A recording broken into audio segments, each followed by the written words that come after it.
New York for WION. Creates ripples across oceans.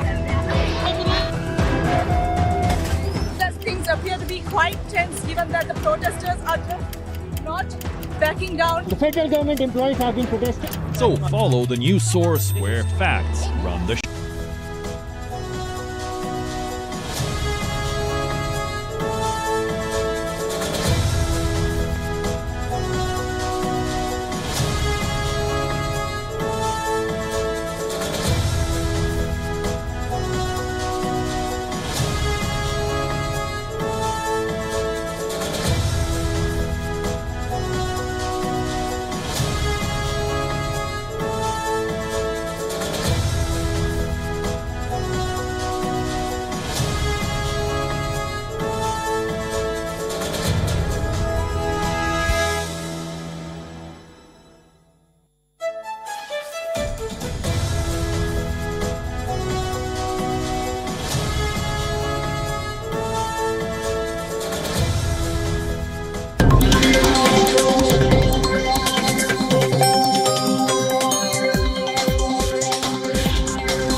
Special edition of Gravitas. I am Molly Gambhir. And I'm Priyanka Sharma, and this is a Gravitas like you've never seen before.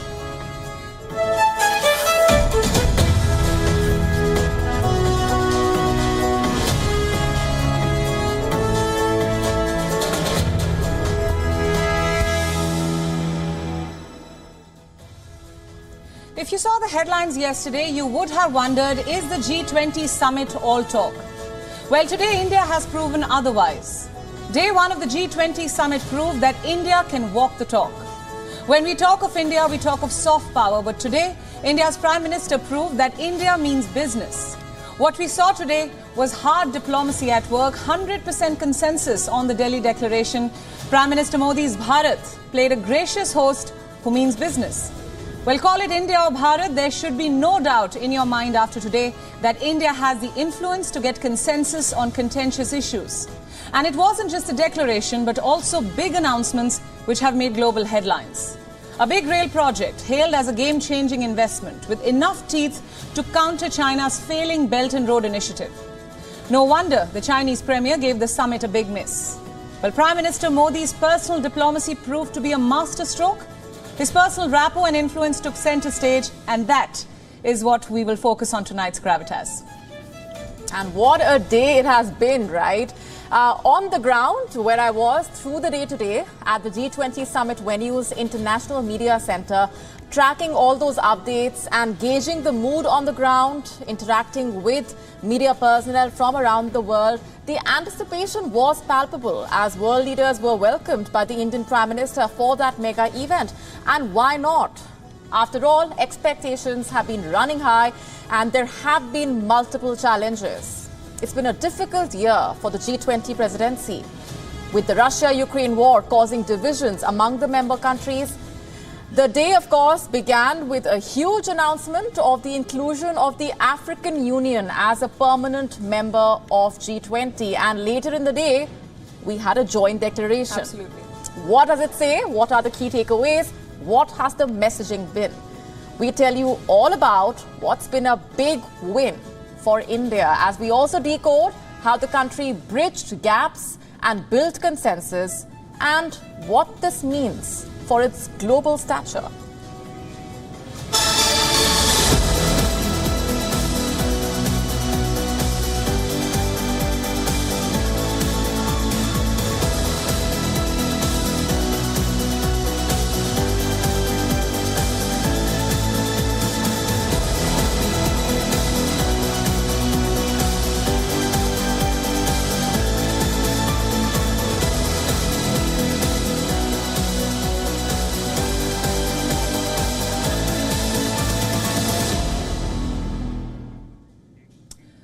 Vasudev Kutumbakam. Atiti Devo Bhava. These two phrases capture a deep philosophy. The first means the world is one family. The other means a guest is equivalent to God. And today, both these ancient Indian concepts resonated at the Bharat Mandapam in New Delhi, India's capital, as a group of 20 got together on the first day of its summit. Now, to anyone watching, it was truly a sight to behold, and rightfully so. After all, the entire event was aglow with India's cultural splendor, its values of inclusivity, its vision for a united world, and its growing importance on the global stage. And let me say this, it's one thing to hear and talk about these credentials, but it's totally different to experience them live as we did today. And I'm sure many world leaders and G20 delegates would vouch for this.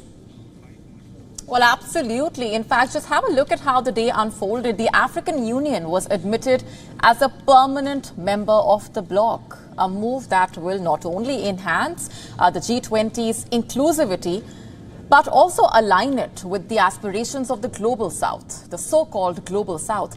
And we also witnessed the launch of the Global Biofuel Alliance, an alliance essentially aimed at promoting the use of sustainable biofuels.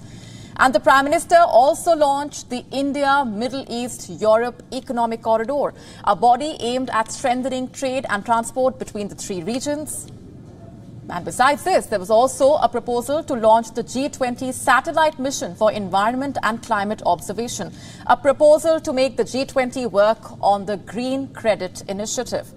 And above everything else, there was also a joint communique, or what's being called the Delhi Declaration. A major breakthrough, by the way, for New Delhi, as no one expected it to come through. Precisely, Molly. In December 2022, when India took over the G20 presidency, when Prime Minister Modi received the baton from Indonesia, there were signs that New Delhi will catalyze a shift within the G20, that it will push for the mainstreaming of marginalized aspirations, especially those of developing countries in Asia and Africa. Well, the naysayers had their doubts if this would ever happen, if the African Union would be included in the bloc, if the group would ever issue a joint declaration. But accomplishing things at a large scale is clearly a quality that India has honed over time. And as Prime Minister Modi said back in December last year, India's G20 presidency would be decisive and action-oriented. And after today, we can say without a doubt that it's just that. So in the next 15 minutes, we together will take you through all that New Delhi managed to achieve today, the big outcomes, the big announcements, the big highlights, the joint statements and the bilateral deals. Over to you, Molly. Well, a lot to pack in. Thanks, Priyanka. Well, the day, of course, started at around 9:15 a.m. Indian Standard Time, as the guests started to arrive at the Bharat Mandapam, and each of them walked on the red carpet, a wall displaying 32 essential yoga asanas. They were curated from a late 17th century text, one of the most encyclopedic texts as far as yoga is concerned. It adorned the entire arrival area. And as the Indian Prime Minister personally welcomed each and every one of those leaders in front of a wall depicting the Konark Wheel of Odisha in the background. Right, Molly. In fact, you were there to witness it all. The entire venue in itself is quite intriguing. The International Exhibition cum Convention Centre, aka Bharat Mandapam. This is by far India's largest hub for meetings, incentives, conferences and exhibition.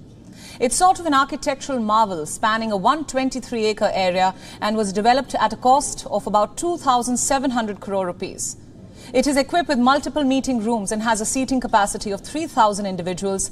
And today was the first time that it was entirely packed. And what happened inside it? Well, let me directly take you to the biggest outcome now, the Delhi Declaration. Yes, after days of speculation and skepticism, the G20 finally reached a consensus and adopted the New Delhi G20 Leaders Summit Declaration. This development was welcomed by several leaders and officials. Some called it historic. Others called it a big step towards human-centric globalization. But why should it matter? What's in this declaration? Well, it broadly focuses on 5 key areas. 1. Strong, sustainable, balanced and inclusive growth. 2. Accelerating progress on sustainable development goals. 3. A green development pact for sustainable future. 4. Establishing multilateral institutions for the 21st century. And 5. Reinvigorating multilateralism. Listen in to the Prime Minister himself. अभी अभी एक खुशखबरी मिली है। हमारी teams के hard work से और आप सभी के सहयोग से नई Delhi G20 leaders summit declaration पर सहमति बनी है।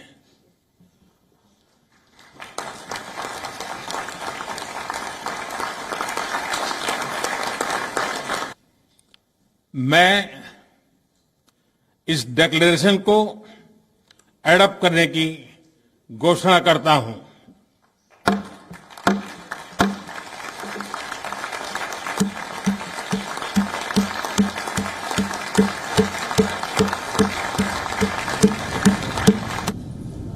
What a moment that was. And besides the 5 key focus areas, the declaration also delving deep into a lot of global issues like the Ukraine war. And what it talks about the war is not really what one would expect. You see the declaration stance on Russia and the war reflecting a major climb down by the Western countries. Unlike last year's declaration, it makes no direct reference to Russia's actions. The tone is more conciliatory. Let me just quote the most important excerpt for you.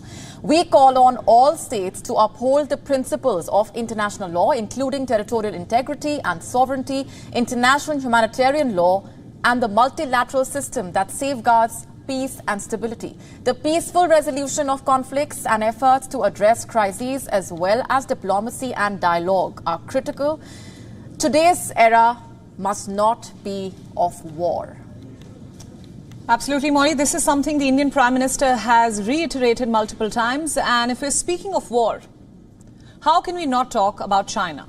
The declaration makes no direct mention of China, but there are subtle hints towards Chinese actions in the Indo-Pacific and the Indian border, especially if you look at the point number 13 of the declaration. Let me read out what it exactly says. We call on all states to uphold the principles of international law, including territorial integrity and sovereignty, international humanitarian law, and the multilateral system that safeguards peace and stability. The peaceful resolution of conflicts and efforts to address crises, as well as diplomacy and dialogue, are critical. We will unite in our endeavor to uphold all the purposes and principles of the UN Charter for the promotion of peaceful, friendly, and good neighborly relations among nations in the spirit of one earth, one family, one future.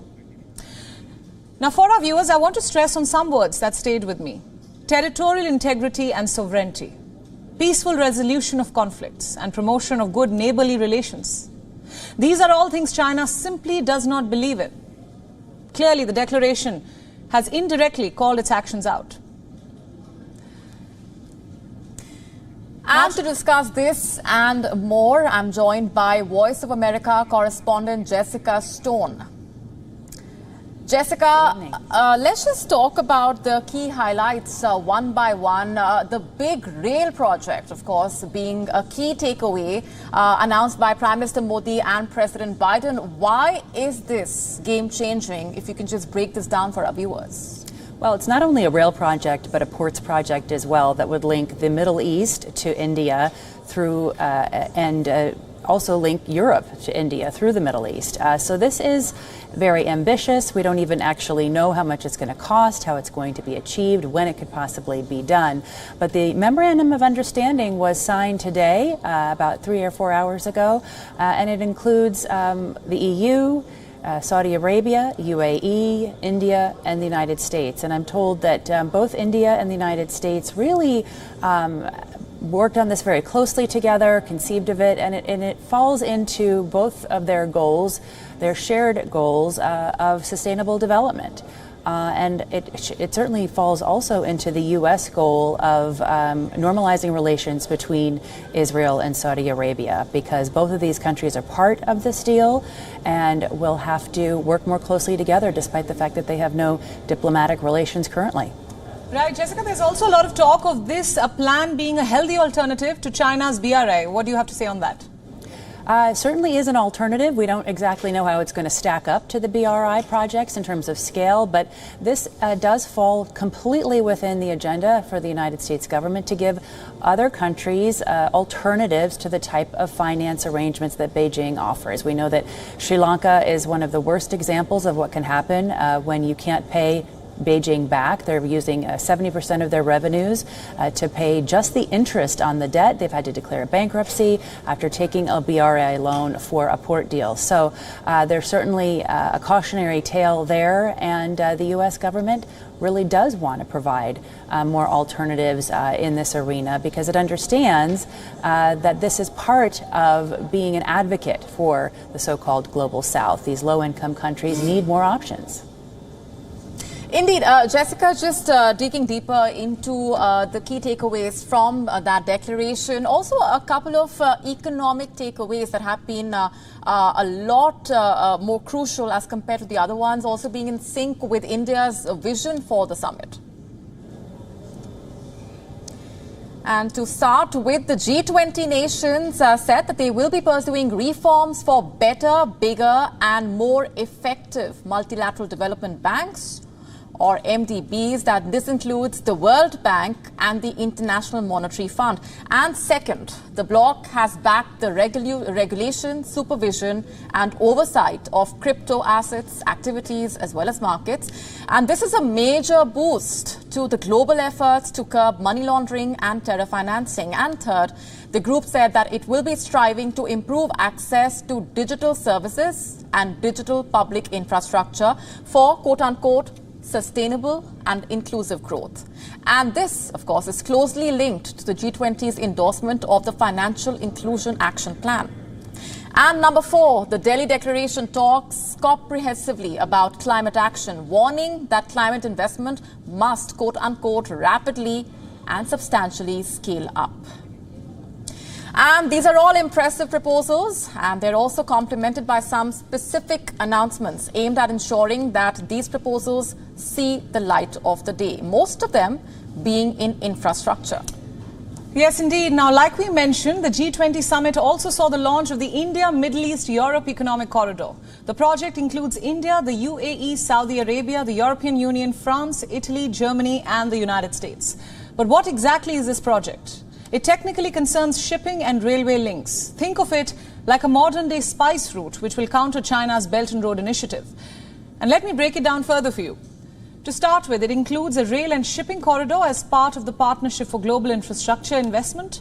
The project will aim to enable greater trade among the involved countries, including energy products. The corridor will include an electricity cable, a hydrogen pipeline, and a high-speed data cable. Now, besides these impressive deals, also the inclusion of the African Union as a permanent member of the bloc, like we mentioned earlier. And this is something that the Indian Prime Minister has for long desired. In fact, in June this year, he personally wrote to the leaders of the G20 nations, urging them to grant full membership to the African Union in the bloc. And a few weeks later, the proposal found itself in the official draft communique for the summit. And today, there was an official announcement with Prime Minister Modi inviting the Union's chairperson to take a seat at the G20 table. औपचारिक कार्रवाई सबका साथ की भावना से ही भारत ने प्रस्ताव रखा था कि अफ्रीकन यूनियन को G20 की स्थायी सदस्यता दी जाए। मेरा विश्वास है कि इस प्रस्ताव पर हम सबकी सहमति है।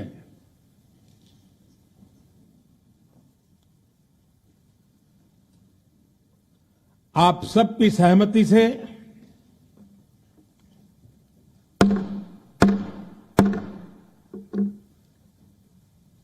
आगे की कार्रवाई शुरू करने से पहले मैं अफ्रीकन यूनियन के अध्यक्ष को G20 के स्थायी सदस्य के रूप में अपना स्थान ग्रहण करने के लिए आमंत्रित करता हूं। So at the end of the day, day one of the G20 summit decisively signaled its emergence as a significant player on the global stage. It also displayed India's intentions of democratizing the forum and empowering smaller nations. This approach only reflects Prime Minister Modi's commitment to inclusivity. It also displays how internationally Prime Minister Modi's diplomacy has strengthened India's global relationships. Absolutely. And at the same time, India's hard power was equally on display. This is evident in the fact that India was able to get a joint communique out. It also shows how India simply does not kowtow to powerful countries, but is able to push for change and also get things delivered.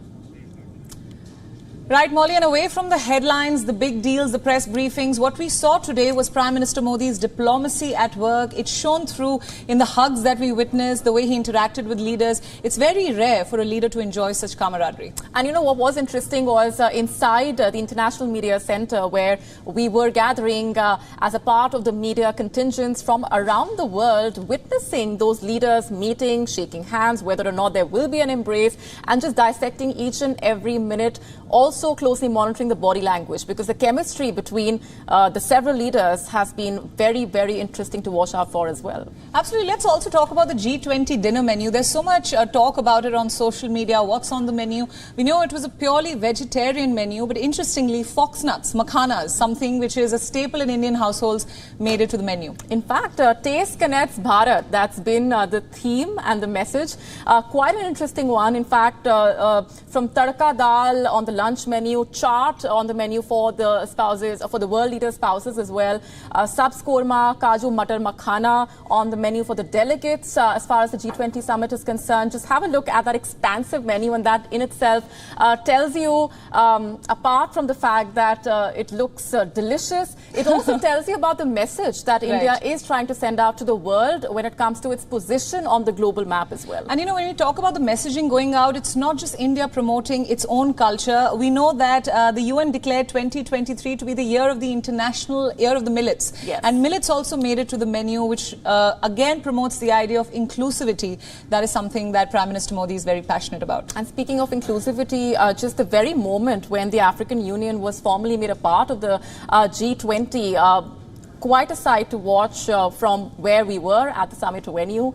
Also, you know, the entire venue being decked up in the way that it was, the decorations also sending out a strong message of India's soft power, the colorful displays that we have witnessed through the day, of course, and the glorious images coming in from the venue, Bharat Mandapam, which of course has been called the culture corridor. Absolutely. And you know, for the last 2 days since we've been reporting on the G20 summit, there's been so much talk about will this happen, or will the joint communique come out or not. I think it's safe to say that this is a successful G20. We've had big deals, big announcements, a joint communique come out.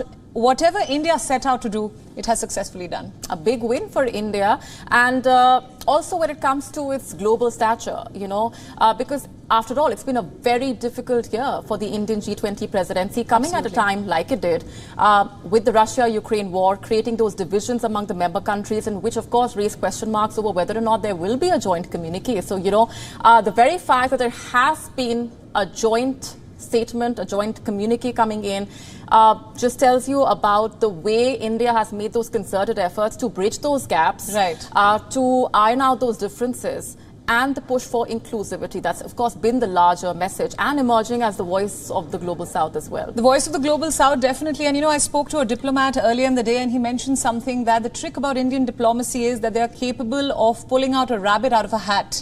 And that's the power of negotiation. And clearly that is what went on and led to this joint Delhi declaration coming out successfully. And I think that wraps up what we on Gravitas think about the G20 summit. Indeed, and in fact, even the spokesperson for the South African president, I interacted with him earlier in the afternoon at the venue, and he was lauding profusely India's efforts when it comes to the push for inclusivity, and that has been the big global headline coming in as well from the G20 summit. Right, absolutely. On WION, we'll continue to track more updates. It's now time to shift our focus, turning to a rather heartbreaking tragedy which has sent shockwaves around the world. A devastating earthquake in Morocco has claimed the lives of more than 800 people.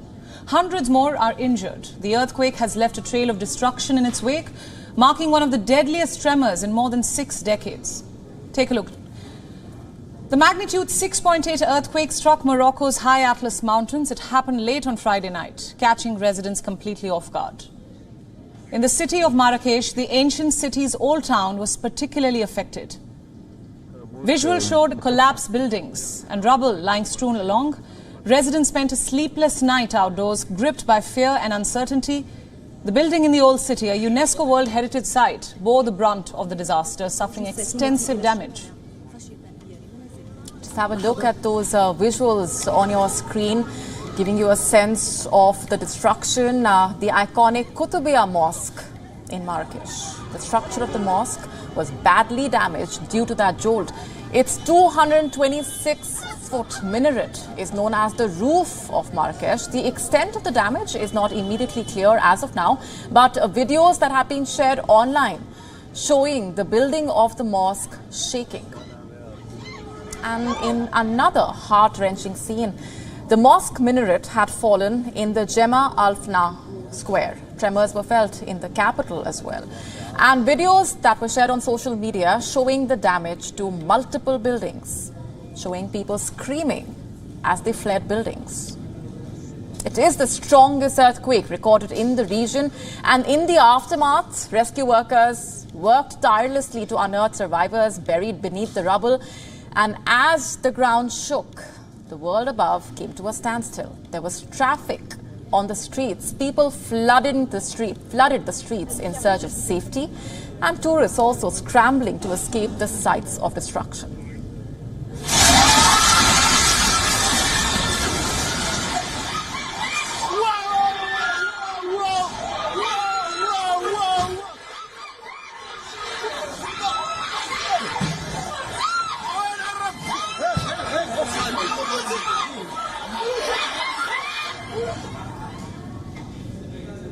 Residents recounted a harrowing ordeal. They said that the earth trembled for 20 seconds. The tremors, the deadliest in Morocco since 1960, were felt far beyond its borders, reaching even the southern regions of Spain across the Strait of Gibraltar. Authorities worked tirelessly to clear roads to allow passage for ambulances and aid to people affected. But large distances between mountain villages means it will take a lot of time to learn the true extent of the damage. Meanwhile, hospitals in Marrakesh saw a massive influx of injured people. The Interior Ministry said that authorities have mobilized all necessary resources to help those affected. The Marrakesh Blood Transfusion Center had to call on residents to donate blood for those injured. Now, the pager system, which provides preliminary assessment of the impact of these earthquakes, issued a red alert for economic loss. Just for scale, past events with this alert level have required a national or international level response. That's how bad it is. Nations joined hands, offering their support and assistance to the Moroccan people. And in fact, during his address at the G20 Summit, Prime Minister Modi opened with heartfelt condolences for the people of Morocco. And on social media platform X, the Prime Minister said, and I'm quoting, "We pray that all injured recover at the earliest. India is ready to offer all possible assistance to Morocco in this difficult time." The United Nations has said that it is ready to help other countries, including Israel, the UAE, the US, UK, France have also said that they are working to provide help to Morocco. And according to the US Geological Survey, the earthquake marked a seismic event of unparalleled magnitude for the region. It falls under the classification of strong on the scale. Such seismic activity is infrequent in this area, though not entirely unexpected. The US Geological Survey says that since the beginning of the 20th century, there have been 9 recorded earthquakes with a magnitude of 5 or higher in this region. Remarkably, none of these earlier earthquakes exceeded a magnitude of 6. It's important to understand why these ratings matter. Each increase of one whole number means a staggering 32-fold rise in seismic energy release. Just imagine the impact of that. This seismic event serves as a stark reminder. It's a reminder of the unpredictable nature of our planet's forces. It underscores the devastating impact that even a small increase in magnitude can have on the lives of people in the affected regions. Our thoughts and prayers go out to the safety and well-being of the affected families in Morocco. Indeed, as we continue to monitor those developments coming in from Morocco, let's just shift focus for now to a cricket match between India and Pakistan. It's always more than just a match. It is one of the most intense sporting rivalries in the world. the rivalry and the sheer unwillingness to accept defeat. And that is what makes the match tickets sell like hotcakes. And tomorrow is a similar day, by the way, where both the countries will be clashing in another Asia Cup match. Last week, a match between the teams was washed out due to rainfall. How does the weather report look for tomorrow's match now? And just how important is cricket for Pakistan and India? Let's get you all the details. Now, while the excitement levels continue to soar, weather experts say at this point that there is risk of rainfall during the match. So that has been a bit of a dampener. Although Colombo does not receive this much rain in the month of September, many matches have been impacted. Absolutely, and the issue clearly mirrors what happened in the last match, where the match was washed away by rain after India completed batting in the first innings. Now, the Asian Cricket Council has been one step ahead. It has kept a reserve day, especially for the India-Pakistan match. In case the match is interrupted due to bad weather tomorrow, the teams will get a reserve day on September 11th. Weather experts say that there is a 90% chance of rain on Sunday.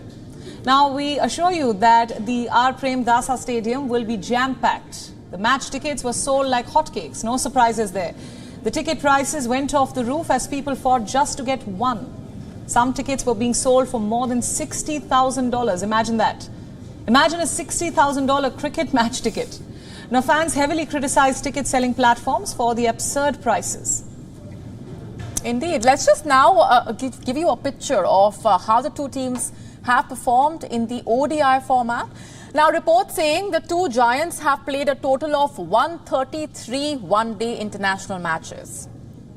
India has won 55 matches. Pakistan has won 73 matches. 5 of the matches have ended in no result. But let's just remind you, I'm not talking about just a cricket match. I'm talking about an event which marks history. A match which unites millions of people around the world. A sport which is used to strengthen bilateral ties as well. And we are talking about cricket diplomacy. And India has been exercising cricket diplomacy for the last 3 decades, of course. World leaders have witnessed cricket matches together, have watched those cricket matches together and calmed any flare-up in the tensions. Cricket matches, after all, have played an instrument of peace. Absolutely, Molly. Now, do you remember Muhammad Zia-ul-Haq, the former president of Pakistan? In 1987, he had alleged that India was amassing troops near Pakistan's borders. But cricket changed everything. When the Pakistan cricket team was on the India tour, Zia-ul-Haq came to India to watch the Jaipur Test match. After he and his Indian counterpart Rajiv Gandhi watched the match together, the tensions between the nations had diminished. And both countries withdrew thousands of troops from the border. Yes, and India-Pakistan matches can play a tool for friendship, but sometimes relations seem to remain sour. And in the year 2005, former President of Pakistan, Pervez Musharraf, was invited to watch an ODI match in India. He accepted the invitation, and Musharraf and former Indian Prime Minister Manmohan Singh watched the match together. And 2 years later, the Samjhauta Express train blast happened. And in the year 2008, the Mumbai terror attack took place. The mixed feelings and the dark past of the two nations is what fuels the excitement among the fans as well. Absolutely, and it's not just two cricket teams playing against each other. It's a politically and emotionally charged situation, a battle between two giants. India-Pakistan matches have toured the world, from the UAE, Canada to now in Sri Lanka, a neutral location. The world will be glued on to their screens tomorrow, and even if you're not a cricket fan, we bet you'll be checking the highlights and the updates, keeping our fingers crossed, of course, and wishing for no rain. We hope the better team wins, as always. Absolutely, Priyanka. Let's just now shift our focus to the Maldives. What's happening there? India and China are closely watching the presidential elections. As thousands of people cast their votes, tensions, of course, seem to be rising between President Ibrahim Solih and the opposition's ideology on supporting India or China.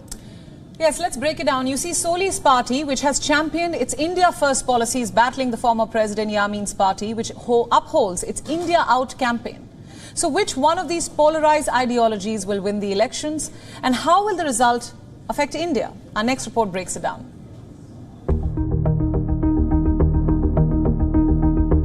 The Maldives has had mixed relations with India and China. The two nations have had a substantial political and economic influence. But now the presidential elections may change the dynamics. As thousands of people vote for their new president, pro-India and pro-China election candidates wait for the results. Let's look at presidential candidate, the incumbent Ibrahim Solih, who is seeking a second 5-year term as president. When Solih came to power back in 2018, he worked towards bringing an end to state persecution of opponents, introduced a minimum wage policy, brought free university education, and invested heavily in infrastructure in the remote and impoverished islands. But one of the most significant moves was that he returned the Maldives to India's orbit. India helped the island nation immensely. New Delhi provided a $250 million grant during the COVID-19 pandemic. Development of Addu as India initiated a $400 million project to build a bridge in the Malay region. Reports say that by the year 2021, the Maldives had racked up debt from India worth 26% of its GDP. The president has even championed an India First policy during his time in power. Even Indian Prime Minister Narendra Modi had attended Solih's inauguration and welcomed back the Indian Air Force, which was earlier removed by former President Yamin. But on the other side stands Mohammad Muizzu, a candidate of Yamin's Progressive Party-led coalition. The pro-China candidate has pledged to expel the Indian military personnel stationed in the Maldives. Experts say that if Muizzu's coalition comes to power, there is some risk that democracy itself could be in peril. Plus, tensions between New Delhi and Malé would undoubtedly climb. Yamin's party and other activist groups have regularly staged street protests urging a reduction of India's influence in the Muslim nation. In the time of former President Yamin's rule, he heavily borrowed from China for infrastructure projects. Now, this turned the nation into a focal point for geopolitical competition. Solih's administration called China's lending practices a debt trap and restored the Maldives' traditional diplomatic stance with India. So the election will decide if the island nation will tip towards India or China. What has also raised the stakes for the US is that Maldives has received its first resident US ambassador, Hugo Huho-Yon. Now, this comes after the Maldives reopened its embassy in Washington, D.C., and the US reopened its embassy in Seattle. The move seems to be an attempt to strengthen ties between the two nations in the backdrop of rising competition between the United States and China for diplomatic clout in the Indian Ocean islands. Will the Maldives be able to maintain its traditional diplomacy with India, or will it fall back on its debt trap relation with China? In good news for India, Solih remains the front runner in the upcoming polls, but he will need more than half of the votes to avoid a run-off poll. So will the India-Maldives bond remain in safe hands? Will Solih be able to keep India first in the future? Bureau Report, WION World is One. And let's just shift focus for now, Priyanka. Since mid-August, in fact, Spain has been gripped by a global conversation over sexism in football. Just remember how Spain's football chief abused the midfielder, Jenny Hermoso. Now, it started a movement in Spain. It's called Se Acabó, which translates to "It's over." And hundreds of women have come out, shared their stories, and we will get to those in just a bit. Let's just start off by discussing how it all began. Now, Spain has made history by winning the World Cup, but Luis Rubiales tarnished the victory by planting an unwelcome kiss on Hermoso's lips. And he also went on to aggressively hug multiple players. And since then, there has been a lot of chatter about it, naturally. Initially, Rubiales brushed off the backlash.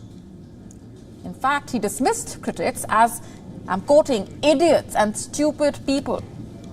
But soon, there was a clamor for change within Spanish football, and the Football Federation pulled its support for Rubiales. The coach of the women's national team was sacked, and now Jenny Hermoso has filed a criminal complaint accusing Rubiales of sexual assault. Right. Now, what happened with Jenny was unfortunate. An international player who had just won the World Cup got kissed on a live platform without her consent. Now, that's crucial in this story. She was abused in front of millions. Her boundaries were openly violated. Now, imagine the plight of women who do not appear on such a platform, who don't have a vast audience like Jenny Hermoso. What happens to them? The women who don't enjoy public or even their family support, who cannot speak up against abuse because they will end up taking the fall. Sexual abuse is prevalent. There's no denying it.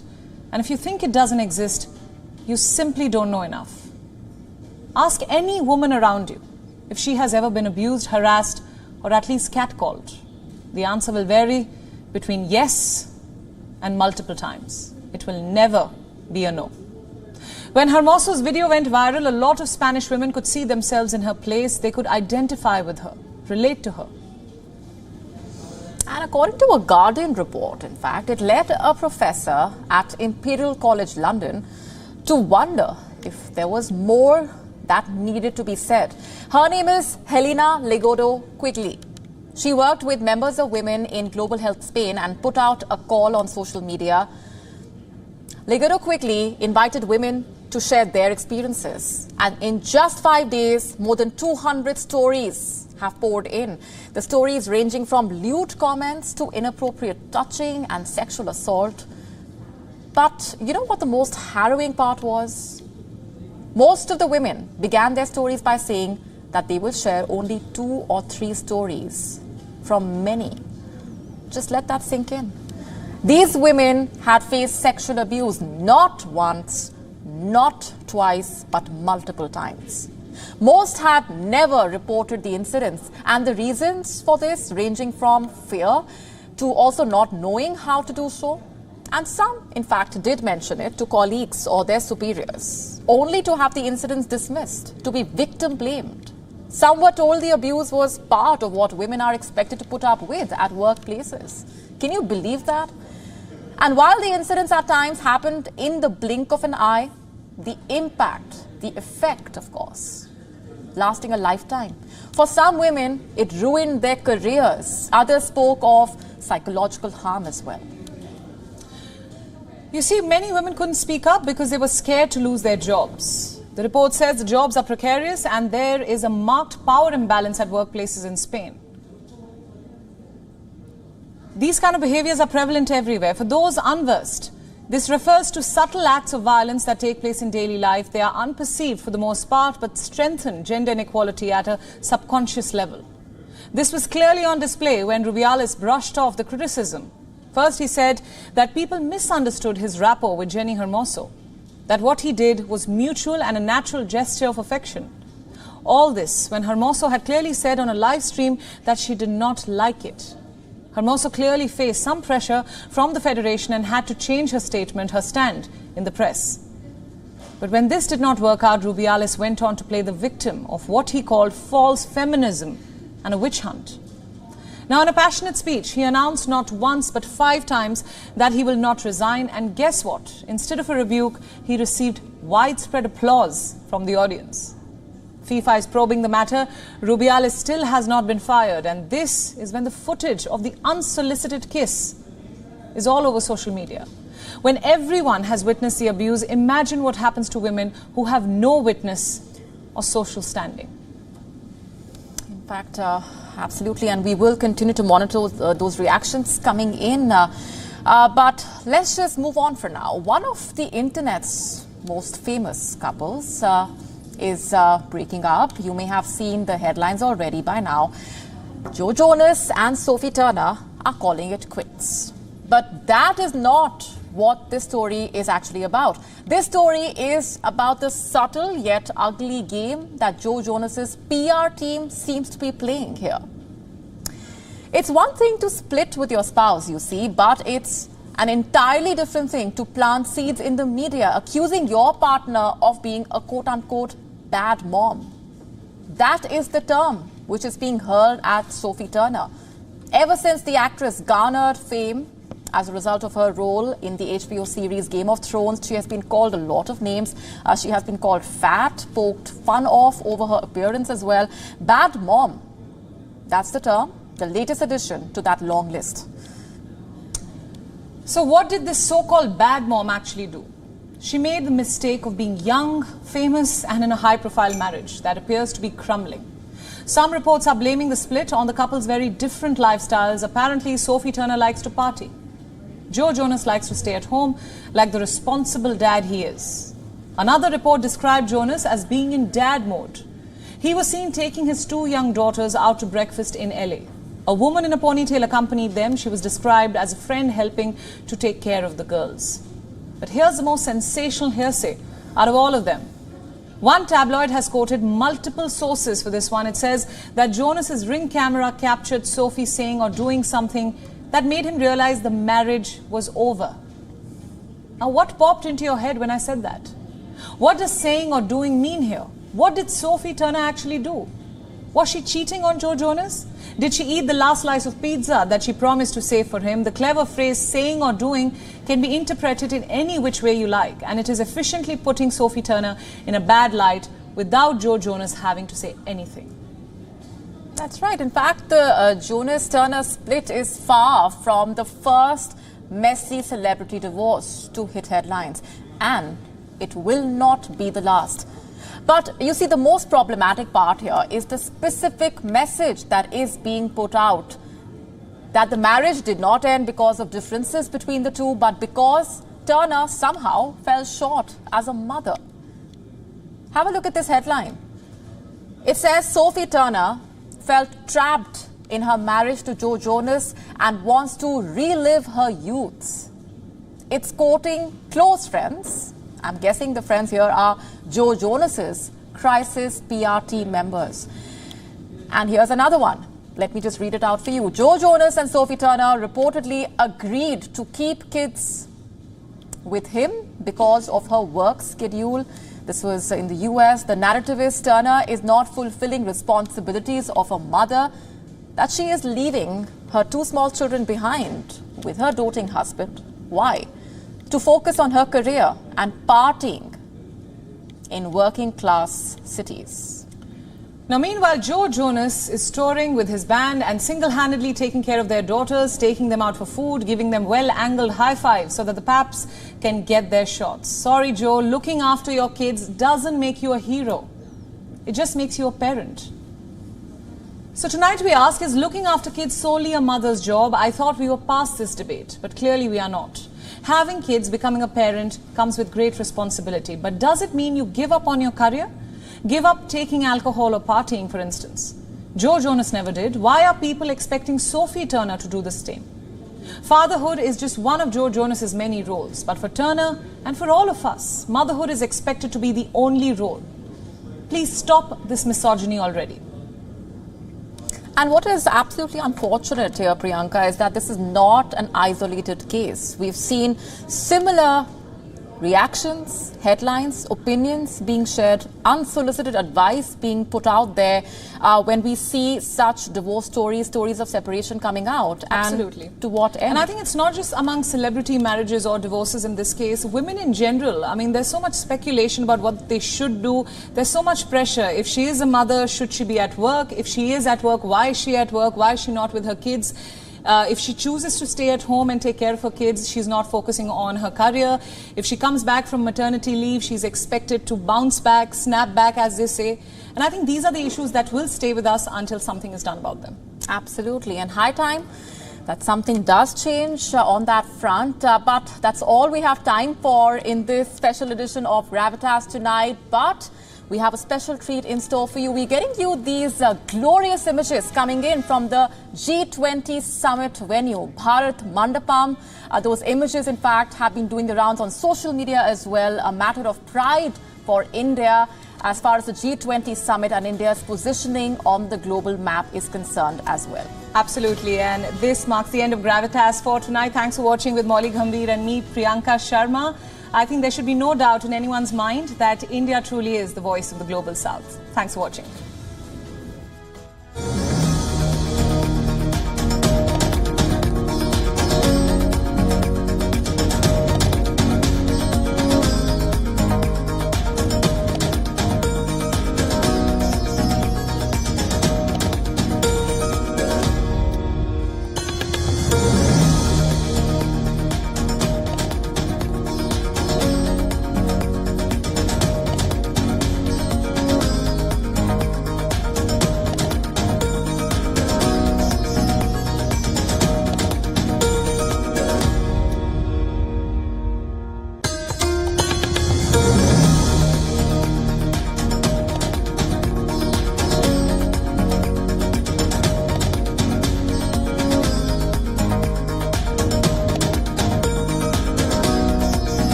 WION. It's easy to tell you a flat story. It's easy to show you what's happening around the world. We do the difficult part. This weapon has been banned, but the US, Ukraine and Russia do not find the bombs problematic. We also tell you why what's happening. A new drug is making a difference in the fight against Alzheimer's. This medicine helps slow down a patient's cognitive decline. We look beyond the text. We give you context. Is China preparing for a war in the Himalayas? And tonight, we come to you with some proof. Hypocrisy is stunning. Do leaders mean what they say? Do they ever say what they mean? To find out how real news affects you, your decisions. Just when Iran took one step in the right direction, its moral police is planning to drag it further back. And once again, the victim will be women. Watch Gravitas. Welcome and thanks for tuning in. We don't impose our views. Did India threaten to ban Twitter? Either that or Jack Dorsey is lying to you. That is Gravitas. We let life breathe through our show. Gravitas, the informed show for an intelligent audience. Hello, welcome to This World. Vladimir Omelyan joins us from Kiev, and he is currently on the front line fighting Russian troops. We believe that the world should be ruled by democracies. I was interviewing you on television a couple of weeks back. That's right. And you said, if you really want to understand Jerusalem, why don't you come here and see it? And you came. Here I am. Mass shooting after mass shooting after mass shooting. Why this cannot be fixed? There are 425 million guns in the United States, which is more than the population. The problem here is Trump has been able to make the argument that this is a political prosecution and that he's being singled out unfairly. We defend our nation. You are saying we could have a cure for cancer. We'll have treatments for many cancers in this decade. And they're going to come from India. Downside is that it could potentially wipe us out. But let's start with the upside first. The upsides are absolutely enormous. The potential uses of this are almost unlimited. I only discovered AutoGPTs about a week ago and started writing about them. And after I started writing about them, Jeff Bezos followed me on Twitter, and all kinds of crazy amounts of people have been contacting us. The show where we get you the week's biggest stories from around this world.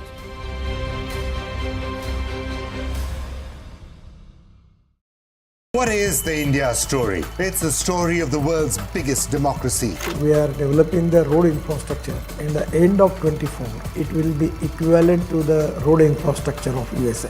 We have now entered the growth phase.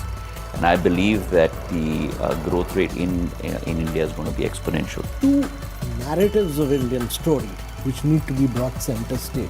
Every week, the India story will bring the most incisive analysis the most authoritative voices. India will be a significant pole in the universe of AI going forward. India is walking tall, India's stature is different, India's voice is being heard. And the biggest newsmakers. This is just a start. Tokyo, we won one bronze. Paris, we won a rocket. Good to see that, women cricket is getting more excited and everybody is looking up to that. And these stories need to be told. And they are guided by the compass of their conscience. From India for the world, the India Story. The show for the global citizen.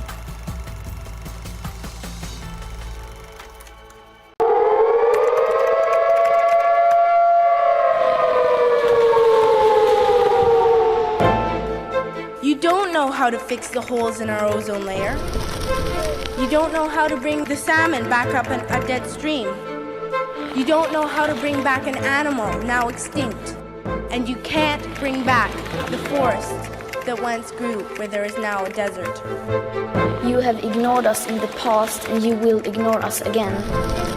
We have run out of excuses and we are running out of time. Show us your faithfulness. Show us your trustworthiness. Show us your honesty. Prove us wrong. We desperately need you to prove us wrong.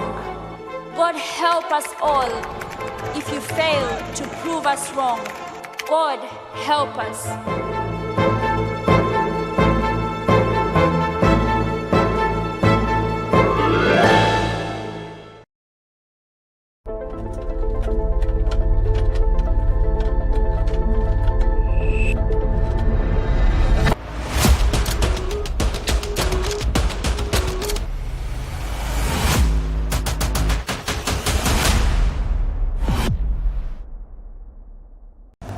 What happens in the world and its nations? South Africa.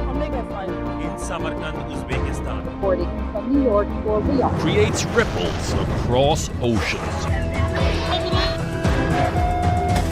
As things appear to be quite tense given that the protesters are just not backing down. The federal government employees have been protesting. So follow the news source where facts run the show. Because you are more connected than you know. Download the WION app to find out how.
Stay connected with the world through WION.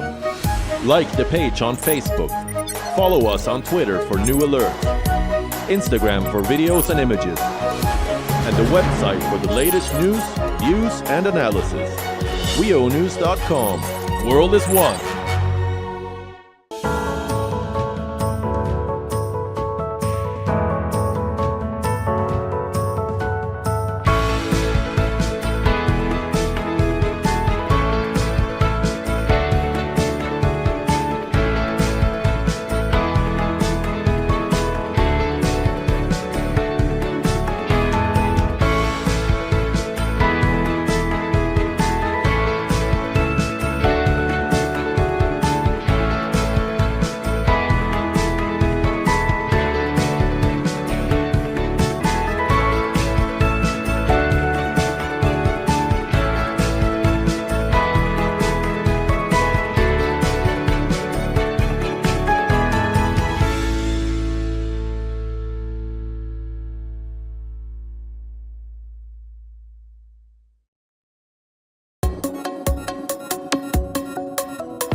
Alison LaGrange, and you're watching E-Club.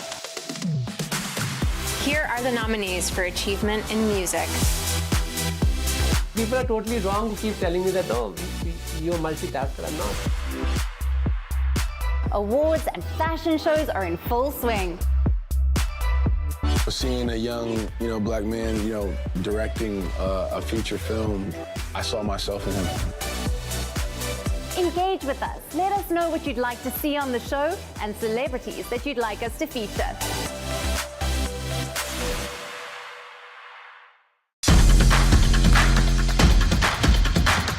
Mr. Ulash Kamath built $1 billion business before anyone had coined.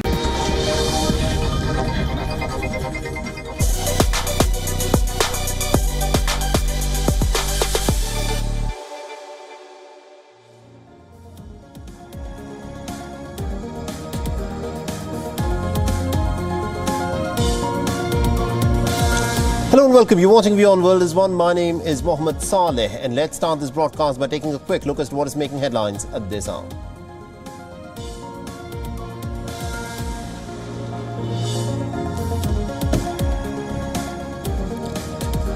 American President Joe Biden and the leaders attending the G20 Summit announced plans to build a rail and a shipping corridor linking India with the Middle East and to Europe. An ambitious project that is aimed at fostering economic growth and political cooperation.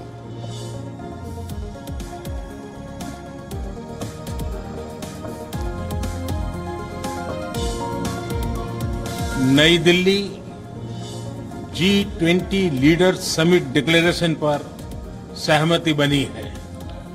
मैं इस declaration को adopt करने की घोषणा करता हूं। Now, the Indian Prime Minister has announced that the Group of 20 meeting in New Delhi has reached a consensus on a summit declaration called the New Delhi Leaders Declaration.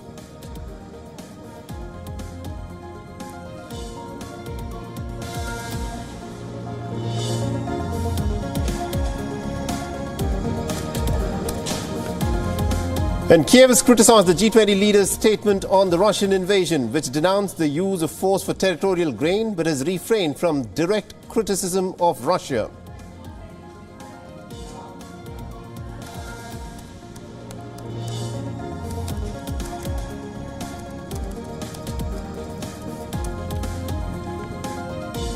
And a rare and a powerful 6.8 magnitude earthquake has struck Morocco, resulting in deaths of more than 1,000 people and causing widespread damage, and also sending some terrified residents and tourists scrambling to safety in the middle of night.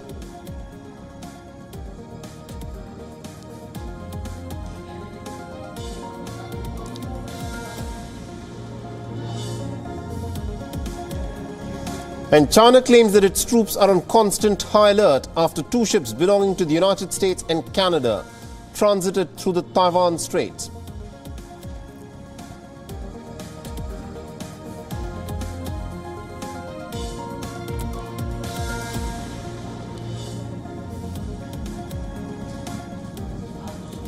So it's been a day of diplomacy to remember as the New Delhi Declaration